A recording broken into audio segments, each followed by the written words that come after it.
Organisasi ini menurut Al-Quran tidak ada artinya, partai politik pun tidak ada artinya, DPR tidak ada artinya kecuali kalau punya 3 agenda menurut Al-Quran itu.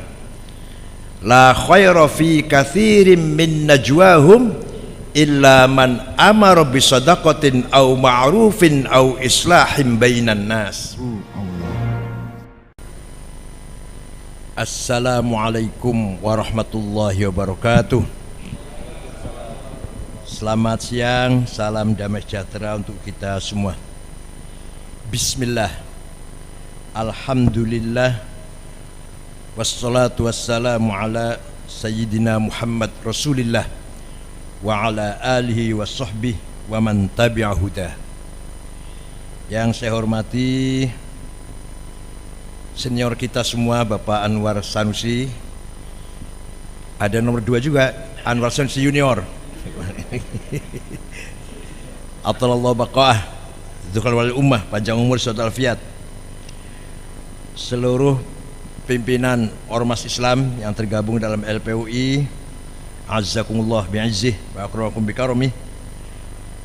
Para pimpinan lembaga persahabatan ormas keagamaan yang hadir di sini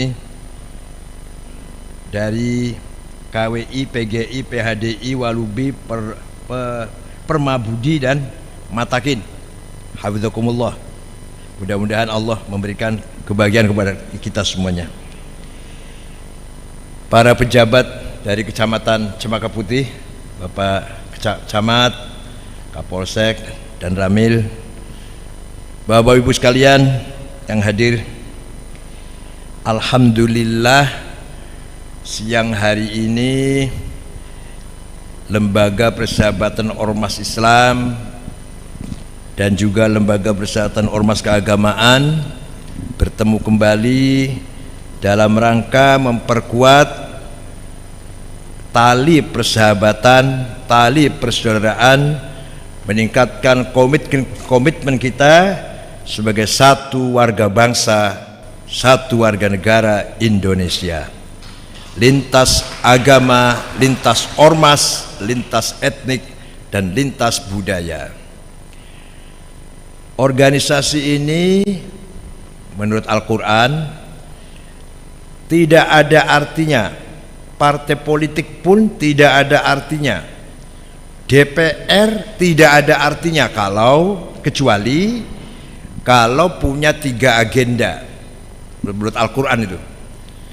La khaira fi katsirin min najwahum illa man amara bi shadaqatin aw ma'rufin aw islahin bainan nas. Organisasi, partai politik, perkumpulan, DPR tidak ada artinya kecuali kalau mempunyai agenda 3. 1. Amar bi shadaqatin, berupaya menghilangkan kemiskinan. Ternyata konon katanya masyarakat miskin kita masih 11%, berarti masih sekitar 30 juta. 11% dari 265 ya besar. Itu semua tanggung jawab negara dan tanggung jawab kita semua, sesuai dengan proporsi dan profesinya masing-masing. Man bata syab'an wa jaruhu ja'i falaysa minna. Nabi Muhammad bersabda, bukan umatku kalau dia tidur semalaman perut kenyang, tetangganya kelaparan. Banyak sekali lah hadis menghimbau itu semuanya. Oleh karena itu sekali lagi, kita sebagai kekuatan civil society, sebagai quwwah madaniyah, quwwah mutamaddinah, civil society, mari kita bergandengan tangan, punya komitmen bersama. Satu agendanya berupaya menghilangkan kemiskinan. Sangat parah kemiskinan kita ini karena bukan hampir lagi ya, kemiskinan kita ini miskin yang sistematik, miskin yang tersistem.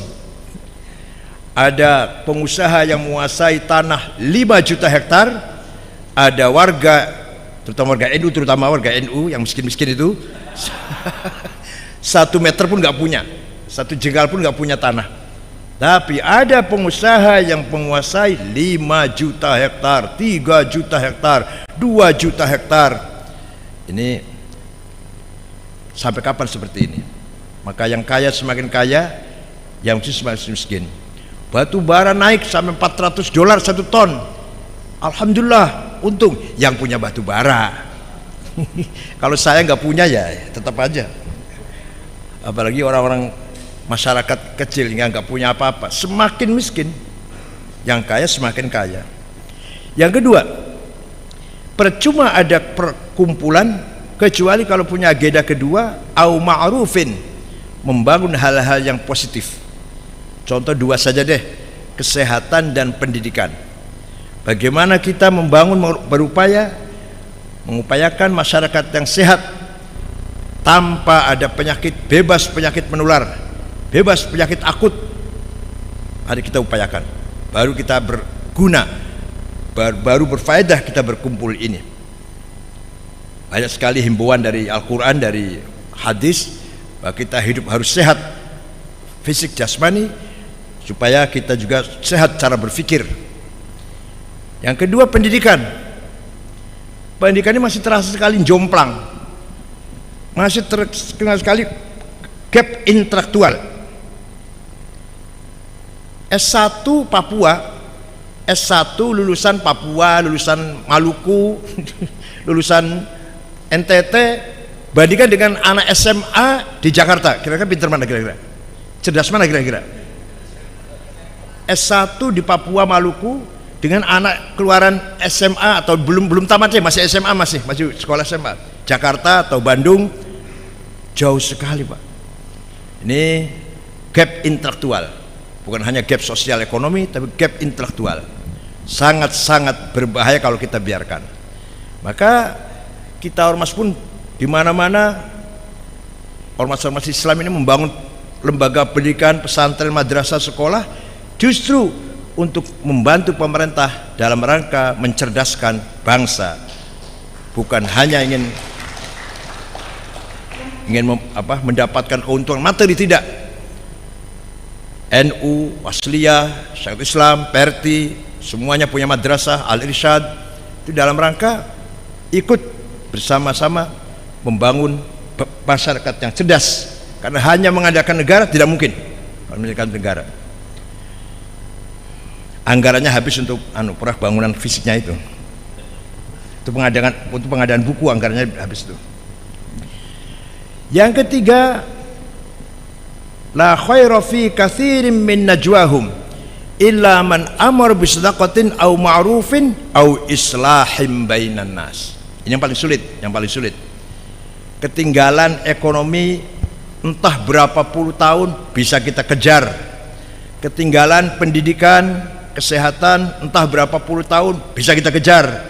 Tapi yang ini, yang islahim bainan nas, membangun masyarakat yang solid, masyarakat yang saling menghargai satu sama lain dengan perbedaan yang sangat tajam. Ini lepas dari masalah agamanya apa, sukunya apa, memang ini yang paling berat. Afghanistan 100% muslim, tapi perang saudara sudah 40 tahun. Irak, Suriah, Yaman, Libya, Somali mayoritas muslim, tapi antar Islam sendiri perang saudara sudah ratusan ribu korban, nyawa menghilang. Jauh dari islahim bainan nas, jauh dari semangat islahim bainan nas. Nah, di kita alhamdulillah bumi Pancasila ini, bumi Indonesia ini yang kita cintai, kita mendapatkan kenyamanan, kedamaian, ketenangan, hidup bersama, lintas suku, lintas agama, lintas budaya. Maka ketika saya menjadi ketua PBNU, kalau sekarang sudah enggak, kalau sekarang bodolan sudah. Banyak tamu dari luar negeri yang ingin menanyakan apa itu Pancasila. Mengapa di sini bisa damai, bisa tentram. Saya pernah seminar di Manila antaragama. Saya dengan kardinal berangkat, itu orang-orang peserta Islam dari luar negeri heran lihat saya makan satu meja, naik ke kamar satu lift, turun bareng bersama.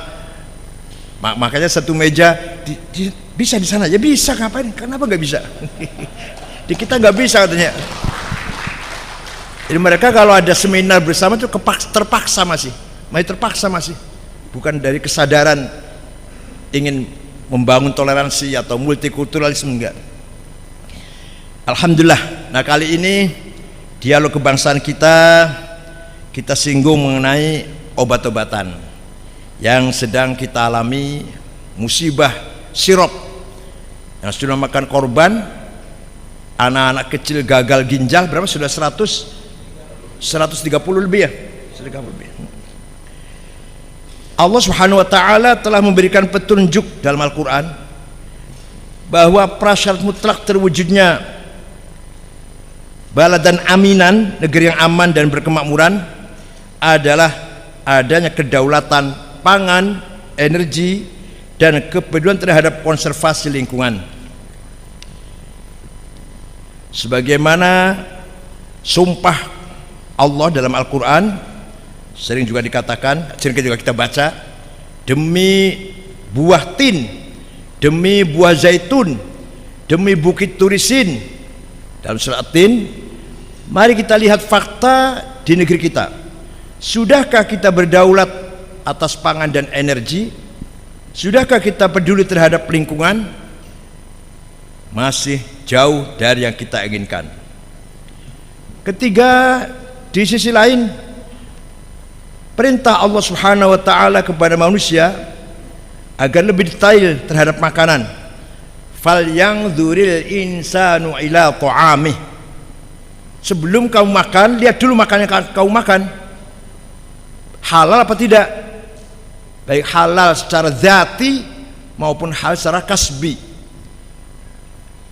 Materinya halal dan cara mendapatkannya juga halal, bukan dari jalan yang tidak halal.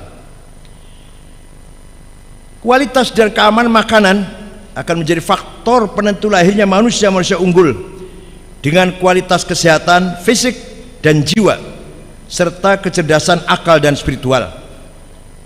Pertanyaannya, apakah kita sudah berhati-hati dan teliti dengan apa yang kita makan? Mari kita jawab sendiri-sendiri. Dalam hal obat-obatan, Nabi Muhammad SAW sangat serius memberikan petunjuk kepada umatnya agar senantiasa cerdas untuk mengkaji dan meneliti serta melakukan pengujian yang mendalam terhadap berbagai upaya. Hadis diriwayatkan oleh Sayyidina Jabir bin Abdullah. Beliau berkata, Rasulullah berkata, likulli da'in dawa, fa idza asaba dawa ada baru biidznillah. Setiap penyakit ada obatnya.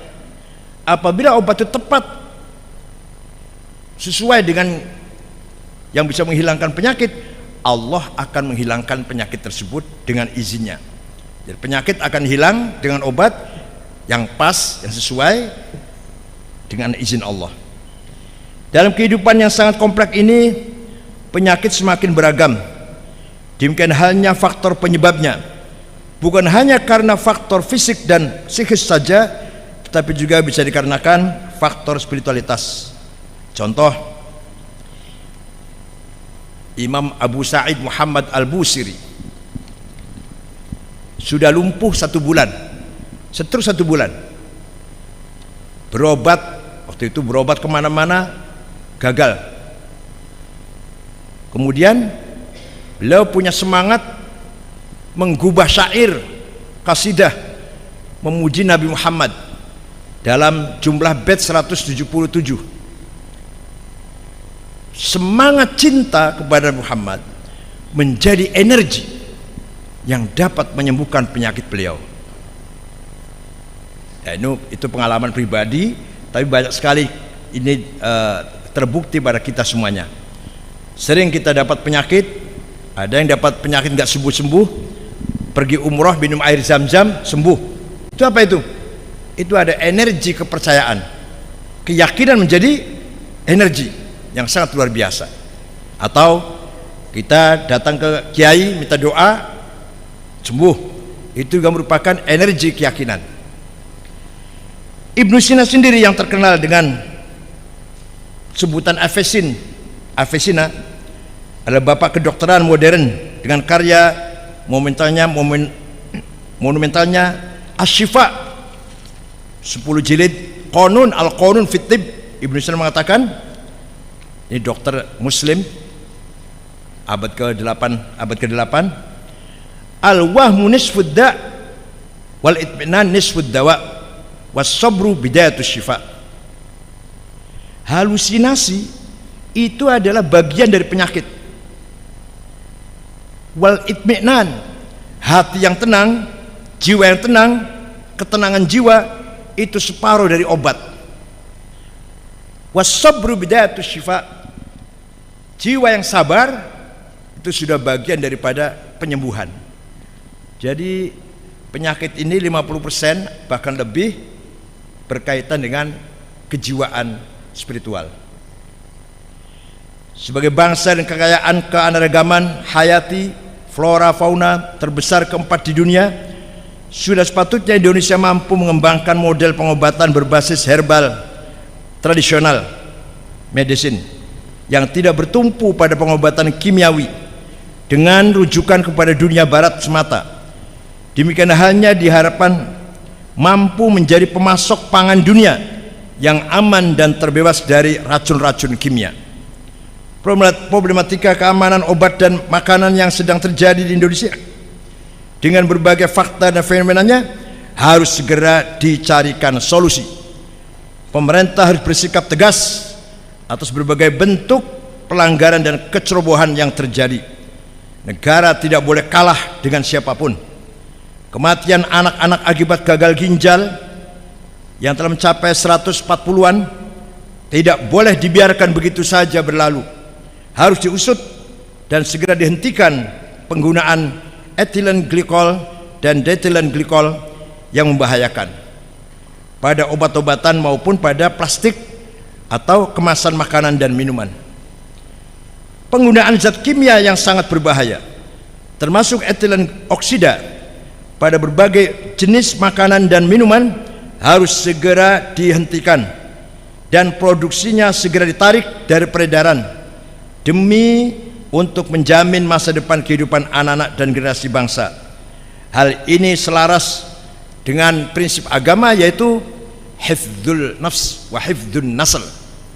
Islam memberikan atau mewajibkan kita menjaga nyawa, jiwa, dan menjaga keluarga. Salah satu prinsip Islam ada 5, di antara lain al-muhafadzah al-nafs wal muhafadzah al-nasl, menjaga keselamatan jiwa dan keutuhan keluarga.